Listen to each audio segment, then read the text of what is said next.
Hi, everyone. Cindy Bettino, transformational healing life coach, energy worker, and happiness expert. But, today I'm not speaking to you from that place. Today I'm speaking to you as a mom, as a wife, as a grandma.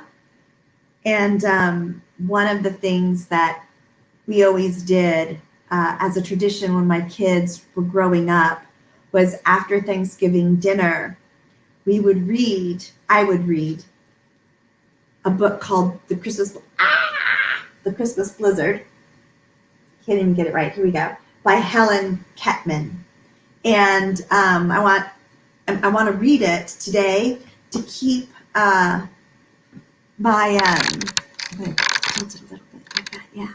to keep the traditions alive, because my children are both in Europe, and I want them to enjoy this with me. As you can see, we also have traditions of the dog show, right, on Thanksgiving Day. I want to just give a little precursor note. I am rusty. I am very rusty.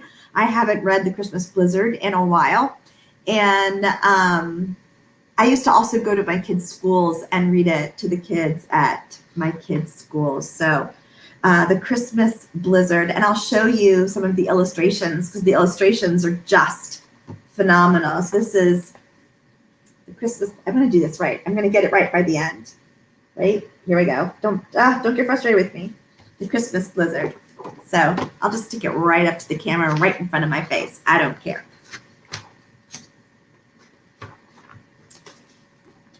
Here we go. Little Sissy McNabb ran up to Maynard Jenkins when he came into the McNabb General Store. Mr. Jenkins, she cried. The weatherman says we're going to get a blizzard tonight. Humph, said the old man.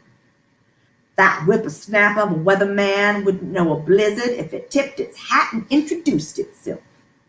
The blizzard of 22, now that was a blizzard to remember. How much did it snow? Sissy asked. The old man settled in a chair, warmed his hands over the stove. Don't be all so fired anxious, girl, he replied. Learning history takes time. Maynard Jenkins.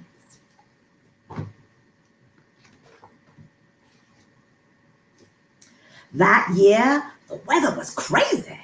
It was so cold that when my pappy dropped his sledgehammer, it shattered like glass. The ground cracked too, and pretty deep. Ellie Cogwell said she could see clear through to China. Of course, Ellie always was one for exaggerating.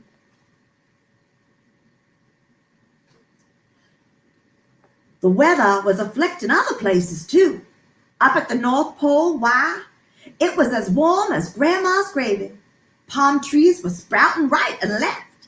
It was so hot, Santa's elves weren't in the mood to make toys. Oh, there he is. So Santa packed up and moved his whole workshop, elves, reindeer, and all. He looked for the coldest spot in the world and ended up settling right here. Said it felt more like the North Pole than the North Pole did. Turned out we almost missed Christmas that year. Cold as it was, it had been as dry as corn shucks since August. Not a cloud in the sky for months. No rain, no sleet, no snow, not a flake.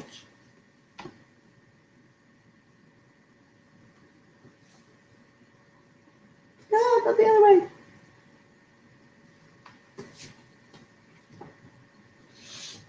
One day in October, I slipped by Santa's place. I peeked in the window to see if he was making that shiny red sled, the one I wanted. But Santa and his elves weren't doing a thing. Turned out the elves needed more than cold weather to make toys for Christmas. They needed snow, and plenty of it.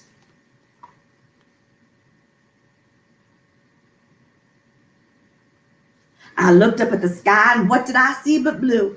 If we were going to have Christmas at all, I knew I had to do something and quick. I went to a shack outside of town over by Hatch's Pond,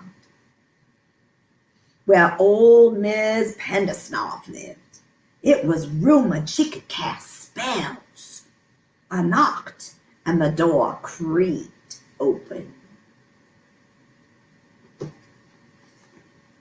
Miss Pendersnoff seemed old enough to be Santa's granny. Her hair was pulled up like a rat's nest, and she was so squinty-eyed I couldn't tell for sure she had eyeballs or not. She looked awfully scary. "What is it, boy?" she croaked. I gathered my courage and told her why we needed snow. Miss Pendersnoff agreed to help. She pulled bottles of dried herbs off the shelf and stirred them together in a bowl. She lit a match, and the herbs flared up, then fizzled and smoked. Miss Pendersnoff smiled a snaggletooth grin. "There gon' be wind," she said. "A strong, strong wind. That's all you need, boy. Nature will do the rest."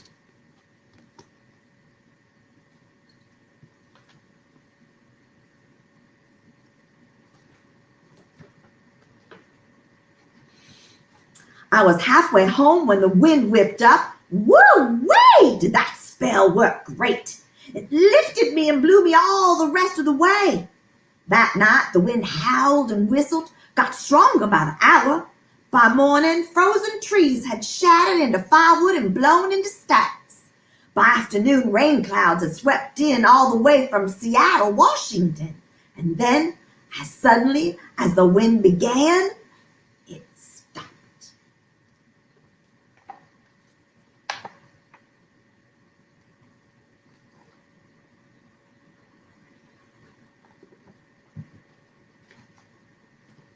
Those Seattle clouds were bursting with moisture.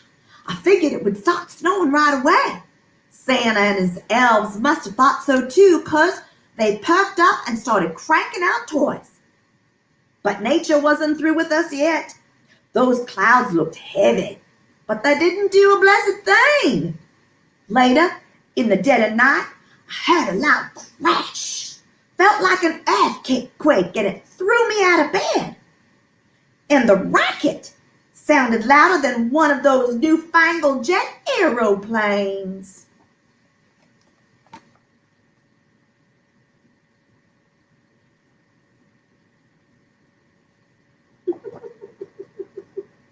Aeroplanes. Come to find out, those clouds had froze solid, crashed right to the ground. One of them even squashed the roof of Jed McDonald's barn. It exploded, scattering cows as far as 4 miles away, and some up in trees to boot. Jed sure had a hard time collecting those cows. You should have seen this town, girl. Dark, lumpy, frozen clouds were lying all over the ground, and they were slippery as a weasel in a grease pit, too. It was so slippery, Santa's reindeer wouldn't be able to get off the ground to deliver us toys. Oh no, I had work to do.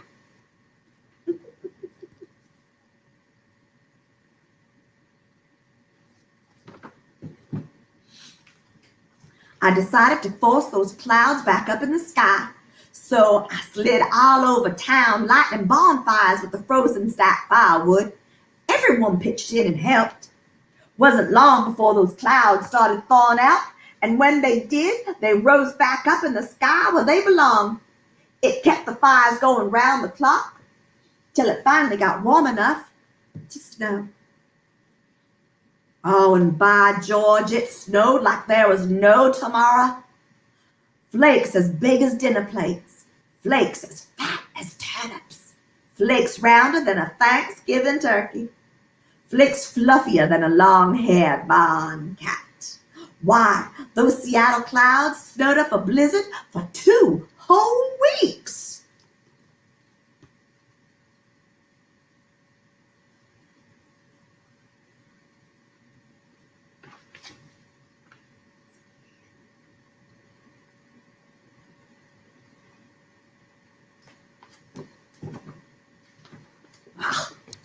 By the time the storm had ended, the houses were all covered.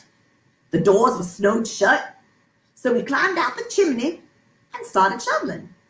We finished 2 days later, just in time to see the elves load Santa's sleigh on for Christmas Eve.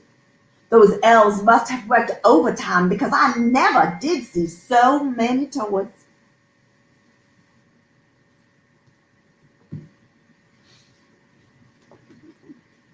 On Christmas morning, I woke up and there under my Christmas tree was the red sled I'd asked for.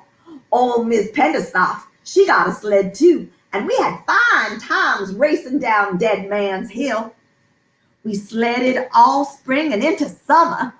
Miss Penderstoff, she was one bodacious sledder.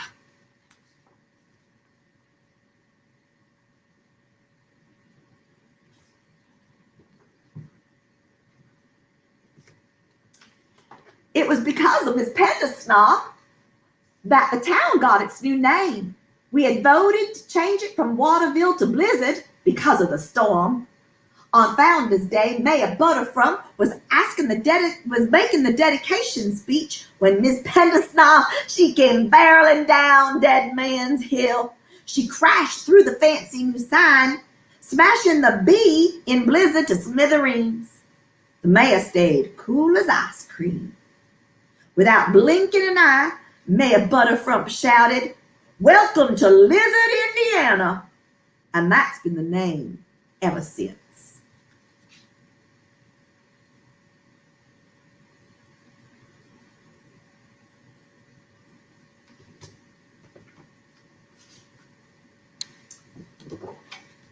Maynard winked at Sissy. "I reckon you've learned enough history for one day, girl. I'm going home to dust off my old sled and oil it up. If we get that pinch of snow your weatherman predicts, I might just test it out." Maynard waved as he disappeared out the door.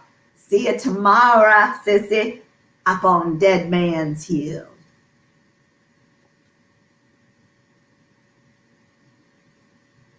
There they are. Let me see.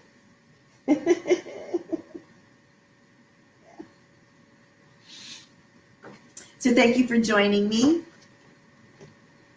for the Christmas Blizzard, a tradition from my family to yours. Let the Christmas holiday officially begin. Thank you.